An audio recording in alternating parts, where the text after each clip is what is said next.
మంచి జరుగుతుంది అన్న కాన్సెప్ట్తోని చిన్న ఈ బిజినెస్ నాకు తెలిసిన ఫ్రెండ్స్కి రిలేటివ్స్కి ఇట్లా అందరికీ చెప్పుకుంటూ పోతే ఫస్ట్ ఇన్కమ్ నా వరకు నేను కొన్నప్పుడు ఒక 90 రూపాయలు వచ్చింది.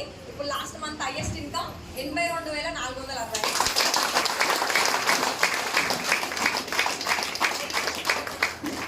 నాకు అకౌంట్ అట్లుందా? ఉందా? 82,000 తీసుకున్న అమ్మాయిలా ఉన్నానా? లేవు. కాకపోతే పైసలు అయితే చాలా ఉన్నాయి. నేను మీటింగ్కి రానప్పుడు ఏమనుకున్నా అంటే ఈ ఎంబీఏ చేస్తుంది జోతక మా అక్కకి గైడెన్స్ ఇస్తారు, గీమకి సభల పేజీలాగా చేసినది నన్ను కూడా గిల్లలాగా అవుతుంది అని అనుకున్నాను. కాకపోతే ఒక మీటింగ్కి వచ్చి ఒక 6 months అక్క వాళ్ళతో నేను జర్నీ చేస్తే సబ్బుల కంపెనీ కాదు, కొన్ని లక్షల కోట్ల ఇన్కమ్ ఉంది సబ్బుల ప్లేస్లో అనేసి క్లారిటీ వచ్చింది. ఓకేనా?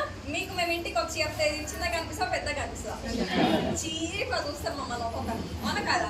ఈ పిల్లకి ఇది వేస్తే ఏం రోగం పుట్టింది అనుకుంటారు. అవునా కదా? ఈడికి వస్తే